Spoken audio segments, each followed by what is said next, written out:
Quand as-tu compris que ton enfant n'allait toujours pas bien? Quand ma fille Léa est rentrée à la maison et a jeté son ballon de basket par la fenêtre, j'ai tout de suite senti qu'un truc n'allait pas. Mais je savais aussi que si j'allais dans sa chambre pour lui demander ce qu'elle avait, elle allait juste me dire de la laisser tranquille. Le lendemain matin, sa chambre était vide. Puis j'ai entendu un bruit dehors. Dans le jardin, Léa faisait des pompes, trempée de sueur. Elle en était à la 65e quand elle m'a enfin remarqué. Papa, faut qu'on parle. Elle m'a raconté ce qui s'était passé à l'entraînement. Son ex, ce type nul qu'elle fréquentait, avait donné son sweat préféré à son nouveau mec, Hugo, le capitaine de l'équipe. Quand Léa lui a demandé de le rendre, son ex l'a regardé de haut en bas et a dit « Il va mieux à quelqu'un qui a des vrais muscles maintenant ». Hugo a fait le malin en le portant et tout le monde a rigolé. Je m'attendais à voir de la tristesse dans les yeux de ma fille. À la place, j'ai vu quelque chose de plus sombre. J'en ai marre d'être la fille qu'on se moque. Je vais tout changer. Au début, j'ai cru que c'était une bonne chose. Faire du sport, ça aide à gérer la colère. Mais 2 semaines plus tard, elle avait perdu 9 kilos. Sa prof, Madame Martin, m'a appelé. Léa dormait en cours. Elle se levait à 4 heures pour aller courir avant la salle à 5 heures. Les gens qui réussissent se lèvent tôt, qu'elle disait, le visage fermé. Les choses vont vite déraper. Je l'ai surprise à faire des burpees à minuit parce qu'elle avait mangé un bout de gâteau d'anniversaire. Quand sa grand-mère est venue et a préparé sa fameuse lasagne, Léa a mangé son poulet sec dans une boîte plastique pendant que mamie pleurait en silence. J'ai pas le droit au repas triche, elle répétait. Puis sa voix s'est cassée. Tu sais qu'à l'école, elle me faisait marcher derrière elle pour que personne sache qu'on sortait ensemble. Je vais devenir quelqu'un qu'elle regrettera d'avoir perdu. J'ai fouillé dans son carnet un soir. J'aurais jamais dû. À la 2e page, j'ai lu. Ma mère savait que j'étais grosse et elle me l'a jamais dit. Sa mère est morte quand Léa avait 11 ans d'un trouble alimentaire. Elle lui cuisinait des plats énormes alors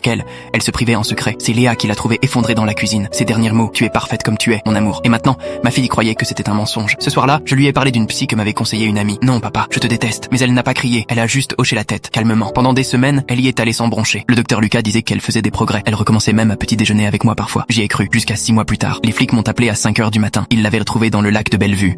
Elle ne voulait pas mourir. Elle faisait un entraînement commando dans l'eau glacée. Quand ils l'ont sortie, ses lèvres étaient bleues. Je suis plus faible. Dites à Emma que je suis plus faible, qu'elle répétait. Dans l'ambulance, elle leur a demandé de vérifier son taux de graisse. Elle faisait 54 kilos pour 1m73. À l'hôpital, elle dormait quand Emma est arrivée. Elle portait le fameux sweat et elle n'était même pas venue seule. Hugo l'accompagnait, avec son sourire suffisant. Je voulais pas que ça finisse comme ça, a dit Emma. Je disais juste la vérité pour le sweat. Léa s'est réveillée pendant qu'elle parlait. Elle a vu le sweat et s'est mise à rire. Pas un vrai rire, un rire fou. Bien sûr que tu le portes, évidemment. Elle n'arrêtait plus. L'infirmière a dû appeler le médecin. Même après leur départ, son cœur battait trop vite. Le docteur m'a pris à part, son corps lâche. Ils ont commencé l'alimentation forcée, mais Léa tirait sur les tubes. Ça va me faire grossir, qu'elle murmurait. Cette nuit-là, son cœur s'est arrêté 2 fois. Ils l'ont ranimée, mais le médecin m'a dit que les dégâts étaient graves. Elle s'est réveillée une dernière fois. Papa, je suis assez mince maintenant. J'ai dit qu'elle était parfaite, qu'elle l'avait toujours été. Elle a souri. Me mens pas comme maman. Léa est morte à 3h30 du matin. Arrêt cardiaque, malnutrition, hypothermie. Je n'ai rien dit. Pas parce que je n'étais pas détruit, mais parce que je savais que quelqu'un allait devoir payer.